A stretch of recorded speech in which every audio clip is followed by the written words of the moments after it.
Il est le chef d'orchestre et directeur artistique de l'Orchestre symphonique de Laval, dont la rentrée s'effectue ces jours-ci. Très content de parler avec M. Alain Trudel. Bonjour, M. Trudel. Bonjour, M. Trudel. Enchanté.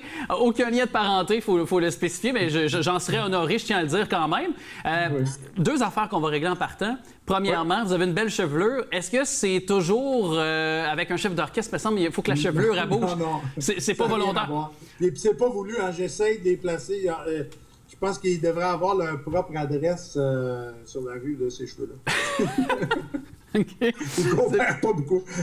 Il y a mon caméraman Daniel qui est jaloux parce que lui, il n'a plus de cheveux, mais ça, c'est une autre histoire aussi. Mais... C'est un autre épisode, hein? Ouais.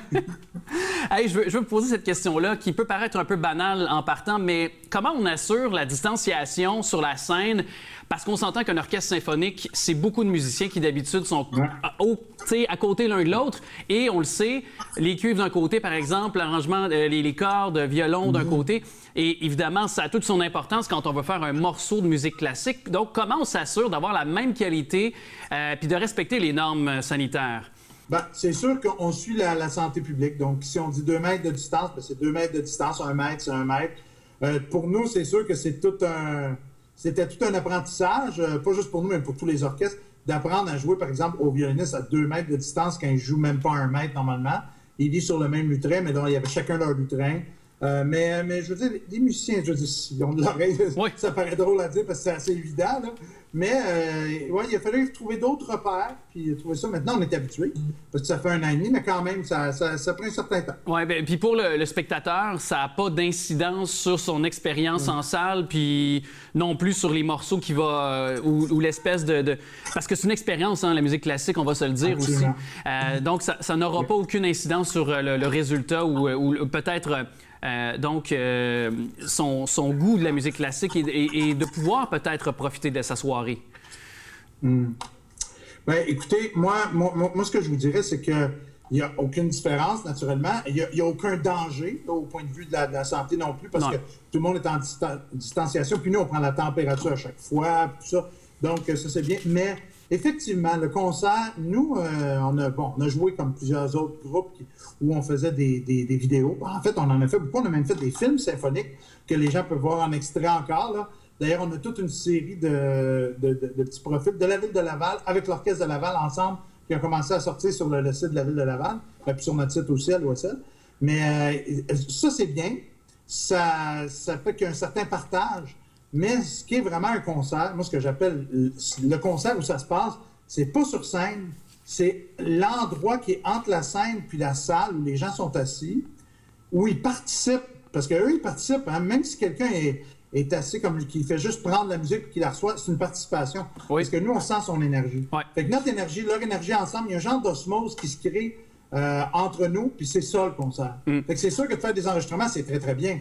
Mais un concert, on avait hâte de revenir, là, puis on a hâte de commencer notre série. Ben, parlons-en, parce que Baroque en fête, on débute dès le 6 octobre à la salle André-Mathieu. À quoi doit-on s'attendre de ce spectacle-là? Bien, écoutez, ce qu'on voulait faire, naturellement, c'est une fête. On se retrouve. Oui. Aussi, on voulait faire de la musique que les gens connaissent bien. Hein, les water music, fireworks, les feux d'artifice de Handel, c'est quelque chose que les gens connaissent, même si... souvent, on ne connaît pas le nom. Puis ça, c'est quelque chose en musique classique. En effet, on ne se souvient pas du nom du compositeur, mais on se souvient de... Ah oui, OK, c'est dans Water Music. Je vous engage comme DJ. C'est ça, vous l'avez trouvé, là. Oui. Mais en tout cas, on voulait avoir des pièces de circonstance pour célébrer nos retrouvailles, si on peut dire, avec un artiste invité, naturellement, de trempe internationale, mais qui vient d'ici, Luc Beauséjour, un très grand claveciniste, organiste, parce que, tu sais, on parle de musique baroque, donc clavecin, l'orgue, ça va bien avec ça. Et il va jouer un concerto, mais il reste avec nous autres pour tout le concert, puis il joue dans les autres pièces aussi. Donc, les gens peuvent réentendre leur orchestre en personne. Nous, on a hâte de voir les gens, puis ça va donner une énergie vraiment particulière. Là, ce sera vos 15 ans, les 15 ans d'Alain à la Maison Symphonique, le 2 novembre, 19h30. Mais là, quand t'es le boss, puis qu'on te fête toi, est-ce qu'on sait quelques affaires pareilles, ou le party est-tu gâché? Vous savez quelques virgules ou vous savez rien? Non, c'est pas ce genre de fête-là. Là. Non, mais en fait, pour mon 10e anniversaire, on rit, là, mais pour le 10e anniversaire, il m'avait fait quelque chose comme ça. Il avait même roulé un gâteau sur la scène, toute l'affaire. je trouvais ça bien, j'étais ému, c'était super, mais moi, ce que je veux mettre de l'avant, puis là, pour le 10e, c'était super, j'étais content, puis j'avais même joué une pièce, un nouveau concerto qui est pour moi avec l'orchestre. Mais ce que je veux pour le 15e, c'est mettre de l'avant comment notre orchestre est fantastique. Puis, une des choses que notre public nous demande très souvent, il aime beaucoup venir à Laval, naturellement, mais il aimerait savoir comment l'orchestre sonne à la maison symphonique. Ouais. Hein, c'est comme une mesure pour se comparer un peu aussi. Fait que là, tout le monde est excité dans l'orchestre. C'est sûr. Mais c'est ça. Donc, ça fait plaisir à notre public. Je voulais aussi mettre des pièces qui mettent de l'avant la virtuosité de nos musiciens. C'est peut-être des compositeurs moins connus, mais chacune des pièces met la virtuosité. C'est beaucoup basé sur le folklore, sur les variations. Il y a un nouveau concerto pour flûte, une première mondiale, compositeur québécois, Airat Ishimurata.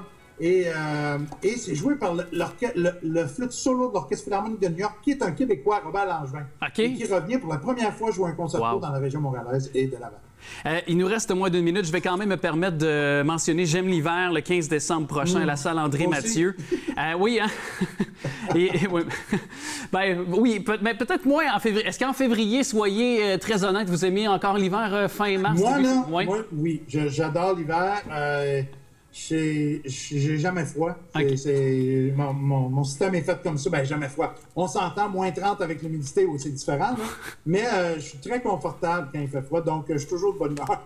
Mais oui, j'aime l'hiver. Ce qu'on voulait faire, c'est pas nécessairement un concert de Noël, c'est pas un concert juste folklorique, c'est des trucs qui nous représentent. Donc, oui, le folklore, oui, des trucs comme Casse-Noisette, mais oui, le hockey aussi. Oui. On joue une pièce qui s'appelle La partie de hockey. Wow! Ouais, je vais être là. En fait, la pièce s'appelle Le chandail de hockey de Roch Carrier. Ouais. Et puis, il va être là pour le raconter. On va avoir des images, puis on va même avoir une petite... J'ai dit partie de hockey, c'est un petit lapsus parce qu'on a même une petite mini partie de hockey qui se passe à l'avant-scène à un certain moment. C'est toute l'histoire du chandail de hockey des Canadiens et des Maple Leafs de Toronto. Puis en tout cas, c'est vraiment intéressant. Avec le fameux catalogue Eaton de l'époque. Je me rappelle, j'ai grandi avec le dessin animé puis le livre d'ailleurs que j'ai fait. Exact. Mais les dessins vont être là, les mêmes dessins, puis l'auteur est là qui raconte l'histoire. Wow! Puis M. Carrier, que j'ai déjà parlé en entrevue, qui est tout à fait sublime. C'est un être humain exceptionnel. Merci à Alain Trudel de nous avoir parlé. Merci à vous.